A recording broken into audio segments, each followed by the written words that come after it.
नमस्कार, दिन भर की बड़ी खबरों में आपका स्वागत है। मैं हूं परवीन और डीबी लाइव के सभी दर्शकों को दिवाली की ढेर सारी शुभकामनाएं।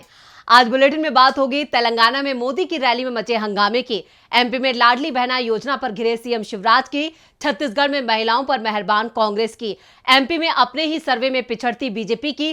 साथ ही जानेंगे कैसे कांग्रेस ने राजस्थान में बिगाड़ा बीजेपी का खेल। और बुलेटिन के आखिर में बात ईडी को लेकर फंसे पीएम मोदी की। इसके साथ ही और भी कई बड़ी खबरों से आपको करवाएंगे रूबरू, लेकिन तमाम बड़ी खबरों से पहले एक नजर सुर्खियों पर। पूर्व सीएम कमलनाथ ने शिवराज सरकार पर बोला जोरदार हमला। कहा, आज एमपी की तस्वीर आपके सामने। आज प्रदेश का हर एक व्यक्ति या तो भ्रष्टाचार का शिकार है या भ्रष्टाचार का गवाह। मध्य प्रदेश के पूर्व सीएम कमलनाथ और दिग्विजय सिंह का बीजेपी पर हमला। कहा, पहले हिंदू मुसलमान को बांटा, चुनाव आया तो राम मंदिर की बात करने लगे।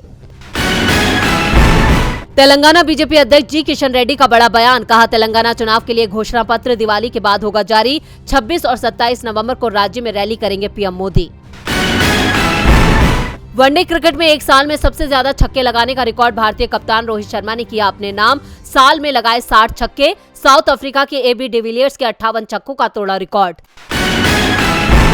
ये तो थी सुर्खियां और अब बात आज की सबसे बड़ी खबर की। विधानसभा चुनावों के बीच दीपावली का पर्व पड़ गया और ऐसे में बीजेपी की तरफ से इसे भुनाने की कोशिश भी तेज हो गई। हिंदुत्व की धार तेज करने के लिए अयोध्या में दीप उत्सव का रिकॉर्ड बनाया गया तो राष्ट्रवाद का मुद्दा एक बार फिर गरमाने के लिए पीएम मोदी देश की सरहद पर जवानों के बीच पहुंच गए। लेकिन तेलंगाना में पीएम मोदी की रैली से आए एक वीडियो ने बीजेपी की सभी कोशिशों पर पानी फेर दिया। तो क्या है इस पूरी खबर में, देखते हैं ये रिपोर्ट। अयोध्या में दीपावली से पहले सरयू नदी के किनारे राम की पौड़ी पर 22 लाख से ज्यादा दिए जलाए गए।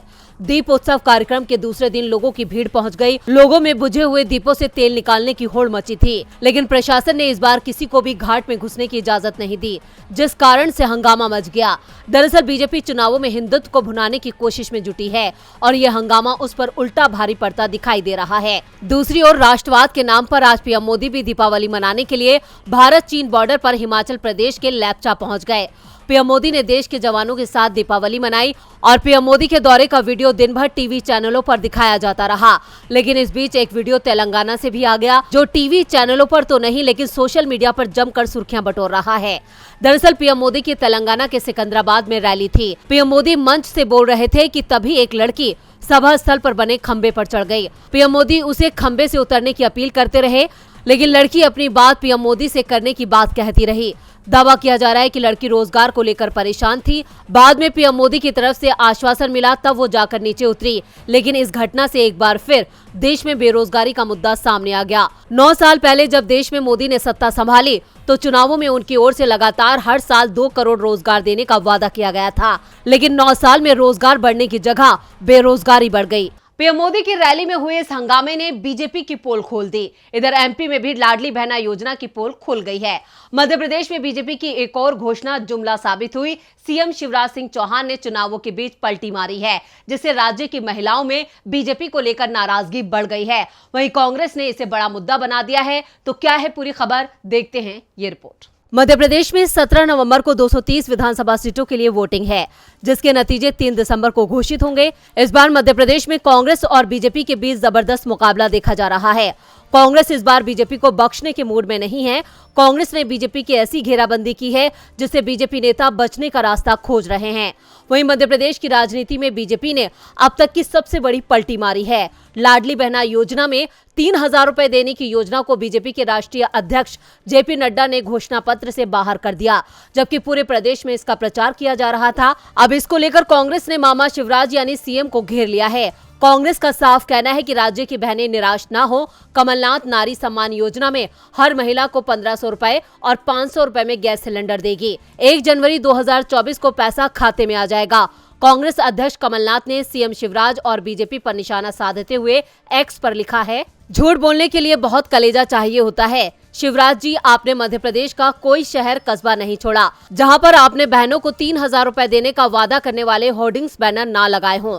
लेकिन आज जब आपने संकल्प पत्र जारी किया तो इस घोषणा का अपने हाथों से गला घोट दिया। शिवराज जी, आपने खुद अपने हाथों से झूठ की बुनियाद पर खड़ी लाडली बहना योजना बंद कर दी, क्योंकि अब तो बहनों को नारी सम्मान योजना में 1500 रुपए प्रति माह और 500 रुपए में गैस सिलेंडर 1 जनवरी 2024 से कांग्रेस की सरकार देगी। बहनों, चिंता मत करना, आपने नारी सम्मान के लिए रजिस्ट्रेशन कराया हो या ना कराया हो, प्रदेश की सब बहनों को नारी सम्मान योजना का लाभ मिलेगा। अब 1250 रुपए की चिंता छोड़िए, खाते में सीधे 1500 रुपए पाइए। आपको बता दें कि 11 नवंबर को बीजेपी ने मध्य प्रदेश के लिए अपना संकल्प पत्र जारी किया था, जिसमें पार्टी की तरफ से प्रदेश में सरकार लौटने पर जनता से कुछ वादे किए गए हैं। लेकिन इस घोषणा पत्र में लाडली बहना योजना को बाहर कर दिया गया है, जिसे कांग्रेस महिलाओं के साथ धोखा बता रही है। एमपी में सीएम शिवराज कांग्रेस के निशाने पर हैं, इधर बघेल के निशाने पर आधी आबादी है। छत्तीसगढ़ में महिला मतदाताओं के लिए कांग्रेस सरकार ने बड़े ऐलान किए हैं, जिससे राज्य में बीजेपी बैकफुट पर दिख रही है। छत्तीसगढ़ में पहले फेज की 20 सीटों के लिए वोटिंग हो चुकी है। दूसरे फेज की 70 सीटों पर 17 नवंबर को वोटिंग होनी है। ऐसे में दिवाली के मौके पर सीएम भूपेश बघेल ने बीजेपी को मात देने के लिए बड़ी घोषणा की है। छत्तीसगढ़ के सीएम भूपेश बघेल ने दिवाली के मौके पर महिलाओं को बड़ा तोहफा देने का वादा किया। बघेल ने सोशल मीडिया प्लेटफॉर्म एक्स पर पोस्ट किया, आज दिवाली के शुभ अवसर पर मां लक्ष्मी की कृपा और छत्तीसगढ़ महतारी के आशीर्वाद से राज्य में नारी शक्ति के लिए एक महत्वपूर्ण निर्णय लिया गया। कांग्रेस की सरकार बनते ही राज्य की महिलाओं को छत्तीसगढ़ गृह लक्ष्मी योजना के तहत हर साल 15,000 रुपए सीधे उनके खाते में दिए जाएंगे। लक्ष्मी माता की जय, छत्तीसगढ़ महतारी की जय। भूपेश बघेल के इस घोषणा से बीजेपी बैकफुट पर दिखाई दे रही है। अब देखना होगा बीजेपी कांग्रेस के इस मास्टर प्लान का क्या तोड़ निकालती है। वैसे भी बीजेपी को जल्दी से ही इसका काट निकालना होगा, क्योंकि अब 15 नवंबर को चुनाव प्रचार समाप्त हो जाएगा। यानी कांग्रेस ने वोटिंग से ठीक पहले बीजेपी के सामने बड़ी मुश्किल खड़ी कर दी है। छत्तीसगढ़ में एक बार फिर कांग्रेस ने बीजेपी पर बढ़त बना ली है। इधर बीजेपी के सर्वे में भी कांग्रेस ने बढ़त बना रखी है।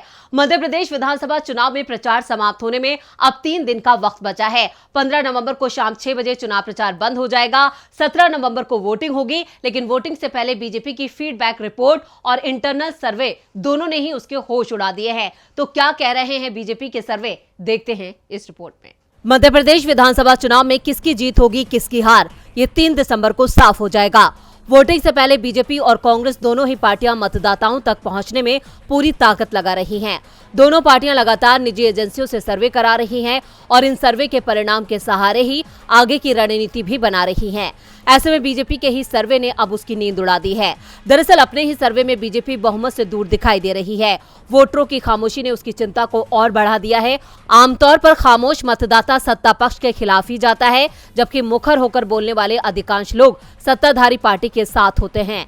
ऐसे में बीजेपी भले ही जीत का दावा कर रही हो, लेकिन उसे हार का डर सता रहा है। इसी के चलते अब बीजेपी ने राज्य में अपनी पूरी ताकत झोंक दी है। हर दिन बीजेपी के नेता 125 से ज्यादा रैलियां कर रहे हैं। पीएम मोदी, अमित शाह, जेपी नड्डा सहित तमाम बड़े नेता बीजेपी उम्मीदवारों के पक्ष में रैलियां कर रहे हैं। हवा का रुख बदलने की कोशिश हो रही है, तो दूसरी ओर कांग्रेस के लिए प्रचार की कमान मल्लिकार्जुन खड़गे, राहुल गांधी, प्रियंका गांधी के साथ कमलनाथ और दिग्विजय सिंह ने संभाल रखी है। दरअसल जो रिपोर्ट सामने आ रही है उसमें बीजेपी को इस बार बुंदेलखंड, ग्वालियर, चंबल और विंध्या में बड़े नुकसान के संकेत मिल रहे हैं। दरअसल इस बार चुनावों में बीजेपी के 3 दर्जन से ज्यादा बागी नेता चुनावी मैदान में कूद गए हैं और इनसे पार्टी को बड़ा नुकसान होने का डर सता रहा है। अपने ही सर्वे में बीजेपी को जोरदार झटका लगा है। इधर राजस्थान में भी कांग्रेस की रणनीति से बीजेपी को जोरदार झटका लगा है। 25 नवंबर को राज्य में मतदान है और वोटिंग से पहले कांग्रेस की मजबूती बीजेपी को परेशान कर रही है और अब एक राष्ट्रीय दल के उम्मीदवार ने अचानक कांग्रेस के समर्थन का ऐलान कर तो कैसे दूसरे दल का उम्मीदवार आया कांग्रेस के साथ, देखते हैं इस रिपोर्ट में। राजस्थान में कांग्रेस लगातार मजबूत होती दिखाई दे रही है। बीजेपी को सबसे ज्यादा उम्मीद आप और बीएसपी से दिखाई दे रही थी, लेकिन ये दल राजस्थान में सभी सीटों पर उम्मीदवार तक नहीं उतार पाए और जो उम्मीदवार उतारे भी वो भी कांग्रेस के पक्ष में जाते दिखाई दे रहे हैं। टोंक सीट पर बीएसपी के उम्मीदवार अशोक बैरवा ने तो कांग्रेस में शामिल होने और टोंक से चुनाव लड़ रहे सचिन पायलट का प्रचार करने का ही ऐलान कर दिया। अशोक बैरवा का समर्थन मिलने पर कांग्रेस नेता सचिन पायलट ने कहा कि भले ही अशोक बैरवा अपना नामांकन वापस नहीं ले सके, लेकिन वो हमारे साथ है और हमारी विचारधारा के साथ है। इससे हमें चुनाव के लिए और ताकत मिलेगी। मैं उनका स्वागत करता हूँ। उन्होंने हमारे लिए अपना समर्थन दिया है। पायलट की बात का समर्थन करते हुए बीएसपी उम्मीदवार ने कहा कि वो अपना नामांकन वापस लेना चाहते थे, लेकिन समय निकल गया जिस कारण अपना नामांकन नहीं ले पाए और अब मैं पूरे समर्थन के साथ पायलट के साथ हूँ। मैं उनके साथ जनसंपर्क में भी रहूंगा। वैसे दावा किया जा रहा है कि आधा दर्जन से ज्यादा उम्मीदवार जो दूसरे दलों से लड़ रहे हैं वो भी कांग्रेस में शामिल होने की तैयारी में है। कांग्रेस की रणनीति से विरोधी दबाव में है, इधर इजराइल भी दबाव में है। इजराइल फिलिस्तीन जंग का आज 37वां दिन है। इजराइल की बमबारी से फिलिस्तीन में तबाही मची हुई है। अब तक हजारों लोगों की जान जा चुकी है। इस बीच अब इजराइल से निपटने के लिए भारत ने भी बड़ा फैसला लिया है। मोदी सरकार को उसकी ही नीति भारी पड़ गई। इजराइल फिलिस्तीन लड़ाई में पीएम मोदी ने इजराइल का समर्थन किया था। उन्होंने इजराइल के साथ खड़े होने की बात भी कही थी, लेकिन जैसे ही पीएम मोदी के बयान से देश को बड़ा नुकसान होते हुए दिखाई दिया, वैसे ही विदेश मंत्रालय में हलचल मच गई और अब भारत सरकार ने पीएम मोदी की नीति पर यू टर्न मार लिया। अब तक इजराइल के खिलाफ यूएन में वोटिंग से दूरी बनाने वाले भारत ने पहली बार इजराइल के खिलाफ पेश हुए निंदा प्रस्ताव पर वोटिंग में हिस्सा लिया और इजराइल के खिलाफ वोट भी किया। दरअसल यूएन में एक प्रस्ताव लाया गया था जिसमें फिलिस्तीन के ईस्ट यरूशलेम, सीरियाई गोलन समेत फिलिस्तीनी इलाकों पर इजरायली कब्जे की निंदा की गई थी। इस प्रस्ताव के पक्ष में भारत समेत 145 देशों ने वोट किया, तो वहीं करीब 7 देशों ने इसके खिलाफ, तो वहीं 18 देश वोटिंग से दूर रहे। आपको बता दें कि बीते दिनों इजरायली पीएम नेतन्याहू ने साफ कर दिया है कि फिलिस्तीनी अथॉरिटी को वो गजा नहीं सौंपेंगे। गजा पर हमारी सेना का ही कंट्रोल होगा। दूसरी ओर विश्व स्वास्थ्य संगठन ने दावा किया है कि गजा के सबसे बड़े अस्पताल अल शिफा से उसका संपर्क टूट गया है, जिसको लेकर WHO ने चिंता जताई है। इस बीच इजराइल और सऊदी अरब के बीच चल रही बातचीत भी नाकाम साबित हुई। इसके साथ ही अरब देशों ने इजराइल पर हथियारों को लेकर प्रतिबंध लगाने की भी बात कही। उन्होंने कहा कि क्षेत्र में शांति के लिए फिलिस्तीनी मुद्दे को हल करना बेहद जरूरी है। और बुलेटिन के आखिर में बात ईडी सीबीआई की। ईडी और सीबीआई जिस तरह चुनावी राज्यों में विपक्षी नेताओं की धरपकड़ कर रही है, उस पर सियासत गर्मा गई है। कांग्रेस ने बीजेपी और पीएम मोदी पर आरोप लगाते हुए कहा, जिन राज्यों में चुनाव हो रहे हैं वहां पर ईडी और सीबीआई उनके लिए स्टार चुनाव प्रचारक की भूमिका में है, जिसको लेकर कांग्रेस महासचिव जयराम रमेश ने आज मोदी पर तंज कसा है। क्या है पूरी खबर, देखते हैं ये रिपोर्ट। राजस्थान विधानसभा चुनाव के कुछ दिन पहले उदयपुर पहुंचे पूर्व केंद्रीय मंत्री और कांग्रेस महासचिव जयराम रमेश ने पीएम मोदी और बीजेपी पर बड़ा हमला बोला था। उन्होंने कहा कि ईडी और सीबीआई बीजेपी के 2 सुपरस्टार प्रचारक हैं, जबकि स्टार प्रचारक गृह मंत्री अमित शाह और उत्तर प्रदेश के सीएम योगी आदित्यनाथ हैं। जयराम रमेश ने कहा कि पीएम मोदी ने बीजेपी के सुपरस्टार प्रचारक ईडी और सीबीआई को कांग्रेस सरकार के खिलाफ उतारा है। राजस्थान और छत्तीसगढ़ दोनों ही राज्यों में ऐसा हो रहा है। एजेंसियों का राजनीतिक इस्तेमाल किया जा रहा है। आपको बता दें कि 9 नवंबर को पीएम मोदी ने उदयपुर में एक जनसभा को संबोधित किया था। इस दौरान उन्होंने कन्हैया लाल मामले को आतंकी घटना बताते हुए इससे राजस्थान सरकार पर बड़ा दाग बता दिया था। साथ ही मोदी ने राजस्थान में बड़े मगरमच्छों को भी पकड़ने की बात कही। इन दोनों ही आरोपों पर जयराम रमेश ने जवाब दिया था। कन्हैया लाल के आरोपी की फोटो दिखाकर उन्होंने पूछा कि ये किस पार्टी का मगरमच्छ है, क्योंकि जो आरोपी थे उनका संबंध बीजेपी से है। इसके बाद आज कांग्रेस महासचिव जयराम रमेश ने एक्स पर पोस्ट किया है, जिसमें उन्होंने बीजेपी और पीएम मोदी को निशाने पर लिया है। उन्होंने लिखा कि आज के दिन प्रधानमंत्री ने ईडी और सीबीआई को दिवाली ब्रेक दिया है। दिवाली ब्रेक के बाद इनका राजस्थान और छत्तीसगढ़ में भाजपा के लिए फिर से चुनाव प्रचार शुरू होगा। वैसे ये कोई पहला मौका नहीं है जब जयराम रमेश ने ईडी और सीबीआई को लेकर मोदी का घेराव किया हो। वो अक्सर उनकी पोल खोलते नजर आते रहे हैं। तो आज इस बुलेटिन में इतना ही। देखते रहिए डीबी लाइव। नमस्कार।